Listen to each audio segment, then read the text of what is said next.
to create the greatest version of yourself. And what I mean by that as we look at ourselves and look at our goals and our dreams, there's certain things that we just cannot allow to go without having our attention. I've mastered the art of working on my mind, on my emotions, on creating wealth, on motivating and inspiring people, on my speaking skills, on my level of spirituality. But the one thing that I have neglected and allowed to slip through the cracks was educating myself continuously on my health. As you know, that this is the 21st year that I have defeated cancer that has been in my body according to what the medical establishment says. And, I strongly believe that doctors determine the diagnosis, but God determines the prognosis. And so when I received medical care to prevent the cancer from metastasizing, the chemical that I was injected with put 55 pounds on me. And as a result of that extra 55 pounds, I became diabetic. And as a result of becoming diabetic, I was put on insulin. While I'm very knowledgeable about how to deal with cancer and pain from sciatica, I did not educate myself. I did not master the information on how to deal with diabetes. I just took it for granted that I knew. And this past week I went to Vegas and had to speak, and my insulin was frozen in the refrigerator, which made it impotent. Called my doctor and didn't get a response. I went for a week without my insulin, and I ran the risk of going into a diabetic coma. When I came home, I was immediately rushed to Hillcrest Hospital and was in intensive care for 6 days. I had no idea how serious diabetes is. It's more than just taking insulin. It's more than just taking the time to put together a schedule on a regular basis at the same time to take your medication and eating properly. It's more than that. Diabetes is a treacherous disease. It can take your sight. It can leave you with being a victim of amputations. It can cause a heart attack. I didn't know these things. I had no idea. While in the hospital, I remember something my daughter, Ona Brown, said. She said, gaps are from God. And so while I was there, and the nurses coming in and out, and the doctors, I started reading. I started to study, to learn about diabetes, type 2 diabetes. And I was shocked. Out of ignorance, I had no respect for it. Out of ignorance, I thought I knew, but I didn't know. Master everything that deals with you, that affects you, particularly your health. The other thing is master the distractions and the incoming of things that life throws at you. Master your distractions. Look at your telephone. There was a special on 60 Minutes. They talked about how the programmers on the telephones, they program these phones with commercials and interruptions to create a mental, emotional, and physical addiction. In order to achieve your goals, in order to have peace of mind, in order to max your life out, in order to develop and to fortify your health. Minimize the distractions and the interruptions of your telephone.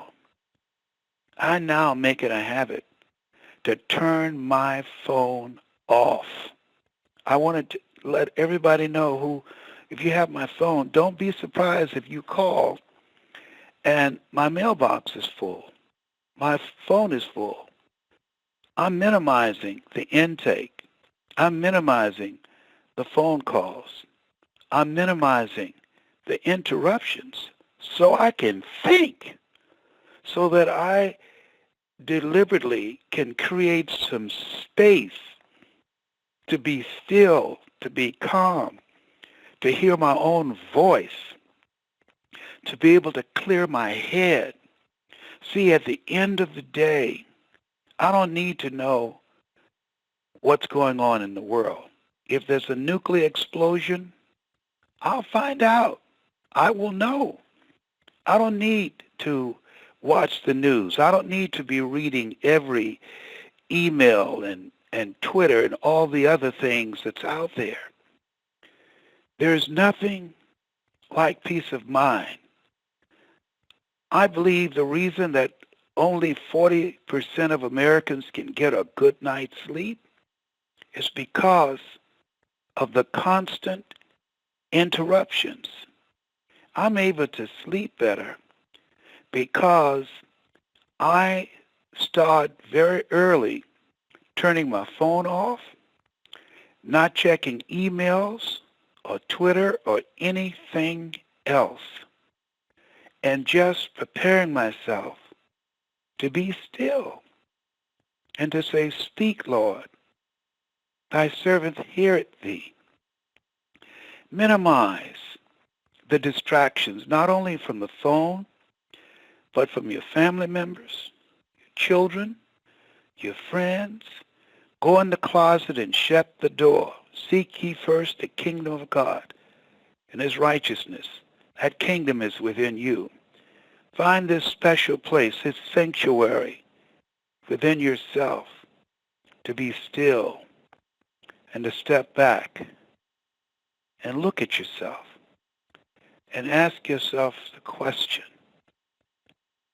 what's the purpose of my life? What is it that's driving me? What is it that's stressing me out? What is it that I need to let go of? And that brings me to my next point.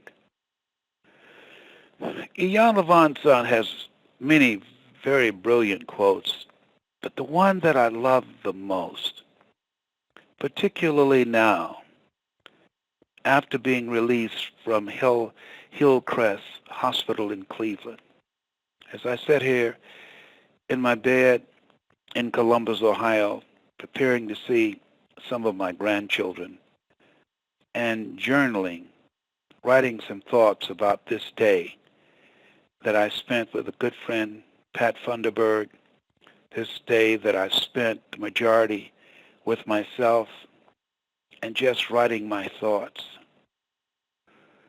And one of the things that she said, give to yourself until your cup runneth over, and then give to the rest from your overflow. Give to yourself until your cup runneth over, and then give to the rest from your overflow. And I realize, as I've been thinking, as I've taken some hits from cancer, from high blood pressure, from diabetes, from pain, from sciatica, that the emotional and psychological hits that I've taken, that I've been giving out and giving out and giving out, and I haven't taken the time to give to myself. I decided I'm going to force myself to take a bath I've been taking showers for a long time. I can't remember the last time that I filled a tub of water and lit a candle like I used to do and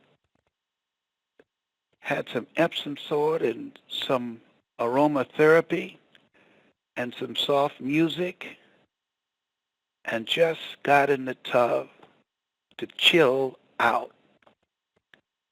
I can't remember. It's been so long.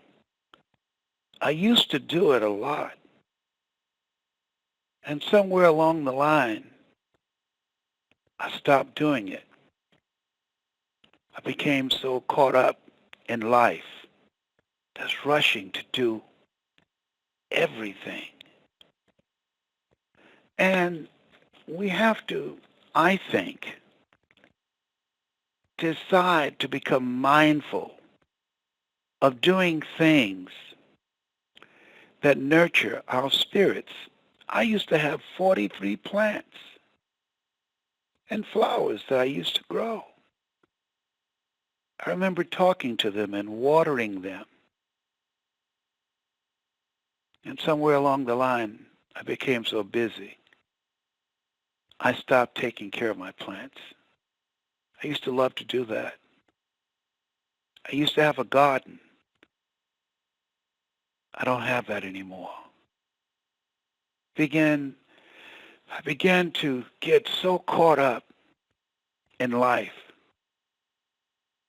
and the things that I used to do to nurture myself, to pamper myself, to go and sit by the water right off Nelson Road. There's a little bridge that I used to go there and sit by the water, Old Intangi Road. I stopped. I go to hotels all over the world and very seldom take time to go down to the steam room or to order a massage or to get in the steam bath. Somebody else has paid for me to stay in a five-star hotel. And fortunately, traveling with my son Patrick, he enjoys all the amenities of a hotel. And I've never taken the time to do that. I use as an excuse, I'm preparing for my speech. Yeah, right. No, no. Because at the end of the day, all the interruptions, all the calls that people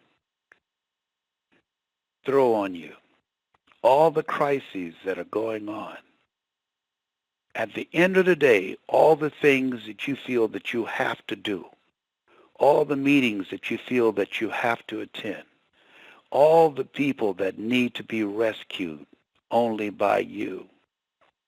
When you stop, when you drop, trust me on this, your replacement is standing in the corridor. They'll find somebody else to deal with their problems, or they'll deal with it themselves. Yeah, you're not irreplaceable. You owe it to yourself, Leslie, Calvin Brown, Mrs. Mamie Brown's baby boy.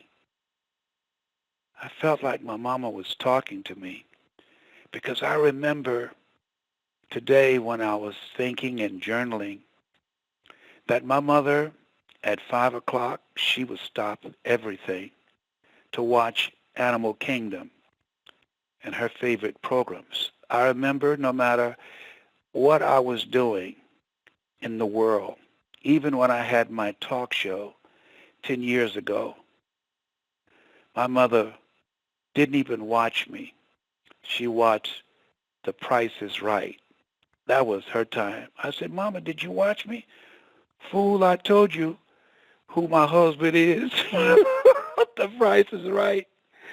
And she didn't let me interrupt that. That was her time for herself. I used to go fishing with my mother. And I decided today, I called my sister. I said, let's go fishing together where We used to go with Mama. Mamie Brown carved out time for herself. That was a good thing. Mama lived to be 89. And I believe the reason, and I'm so grateful to be 72, so many people I know never make 70. They leave here early because they're burnt out. They're stressed out of their minds. And they probably allowed too much incoming, became consumed by too many distractions, that they didn't take the time to nurture themselves and left here prematurely. And so as you look at yourself and look at your goals and look at your dreams, don't try and master every dimension of your life, but make your health and your peace of mind first, because your health is truly your wealth. Your mind affects your body. And look at your relationships and decide not to make somebody a priority who's made you an option. And don't allow yourself to be thrown off and have your energy drained by critics. I did a radio interview this morning in Houston that I do every Monday at 9 o'clock Central Time. And a guest named Zakia, she said something that was profound about critics. She said, be aware of critics without credentials. That's worth writing down. Be aware of critics without credentials. I was talking to one of my children, trying to give them some advice. And he turned on me. And I said to myself, whoa, wait a minute. I don't need this.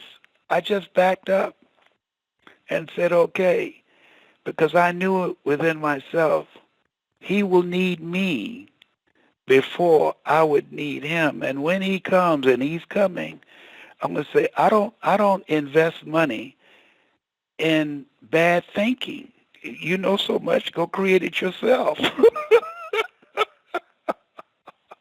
I decided, I resigned from allowing myself to be stressed out or be put on a guilt trip.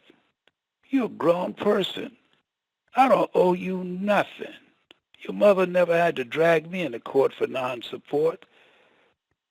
You're 3 times 10. Make it happen like I did, smart one. You know, sometimes we get so caught up in this thing called life, and we take on other people's stuff.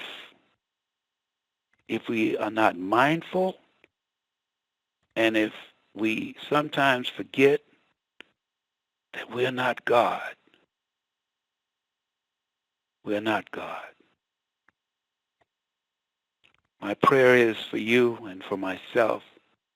Lord, grant me the serenity to accept the things that I cannot change, the courage to change the things that I can, and the wisdom to know the difference. That's my story, and I'm sticking to it. Mr. Brown, Yes. thank you so much for those words. I almost fell over my seat. Be aware of the critics without credentials. Isn't that a strong one? That'll That is a preach, good one. baby. That will That'll preach. Let the That record will- shows the Kia. Be We gonna aware give of the Kia critics without credentials. When she said it, I said, ow! Oh, my Lord, flesh and blood didn't reveal that to you, but my Heavenly Father, which art in heaven. I am telling you, tell Zakia I'm going to give her credit the first 3 times, but I'm picking that one. That's a keeper, baby. That's a keeper. is a keeper, and I'm just so grateful for you pushing through, going. You've been through so much, and you will not be stopped no matter what tries to No, come I'm against back, you. You baby. will I'm not. back, I and I'm know. better. Let the record show. Let the record show. Absolutely. And Yes, it's I'm so eating true. my spinach and my Cheerios and everything else. Oh my God! I Well, tell I you, am you know grateful. what? I tell you, I've been beaten up so badly. That's when I came up with that quote: "With life knocks you down, try and land on your back because if you Yes, could look up, you could get up." you get up. Well, I've been looking up, I've been rolling over, I've been crawling, I've been trying to run. It seemed like life grabbed me by the neck and said, "Come on back here. You ain't getting away from me." And I've been praying. I sleep with the Bible and the Holy Quran and the Kabbalah. I've been calling on Jesus, Yahweh, Allah, Melchizedek. I call on the whole gang. I said, can you give a brother a break? Oh, my Lord. Oh, my God. But I'm still here, and I'm so That's right. grateful. And I know people have been praying for me, and I'm so grateful. Please don't stop. Y'all keep on. Don't stop. Don't lighten up. Don't lighten up. Oh, my goodness. I Oh, tell well, you, at first I said, maybe I need to conserve my energy and not do this call tonight. But I said, this is what I'm supposed to do. I still got my voice. I'm out of the hospital. I'm doing the things I need to do. This might be the last call I will ever make. I don't know. And so I must answer the call. Next week, I want to talk about the best of your life versus the rest of your life. mm, A friend of mine named Melvin has written a book on that, and it's powerful. So I encourage y'all to join me next week. I like to listen to the comments of everybody. Thank you so much. I'll be listening, absolutely. okay? All right, Les, love you and thank you for everything. And look, as we know what the good word says, the weapons will form, but no weapon formed shall prosper. And you are still here, will be here, and continue to do the things that you were called to do. So we're going to touch and agree on that and cancel and clear any other situations that may arise. Thank you. I receive that. I love you. Take care, All wife. right. All right. Love Bye you now. too. All right, ladies and gentlemen, you've heard Mr. Brown live. I will open the call so that you can give your comments and or words of encouragement to Mr. Brown as he will listen in and hear your voices. The only rule is I ask that you speak one person at a time so that we'll be able to hear everyone's voice. And I want to invite you as well to visit lesbrown.com and the lesbrowninstitute.com if you want to find out how you can share your story and create your own personal economy at the lesbrowninstitute.com. And for those of you in Florida, you can see Mr. Brown live on June 24th with his daughter, Ona Brown, in Fort Lauderdale. And you can visit Arise Events by Arise.com to get further information on that. And I'll repeat that to it unmuted. I thank you all for your time and participation and all of your wonderful well wishes, love, and prayers for Mr. Brown. On his behalf, I say thank you. Thank you for your support. Thank you for even encouraging me. It's a blessing to be here with you each and every week. I don't take it for granted, and I'm so grateful that we get to do our part to change this world one person at a time. So God bless you. God bless your goals and your dreams. Remember what he said tonight. Keep working on yourself. Take the time out to pause, block out the distractions so you can really live your best life and do the things that only you can do on this planet. That's our story tonight, and we're sticking to it. Look forward to seeing and hearing your voices next week. Bye-bye.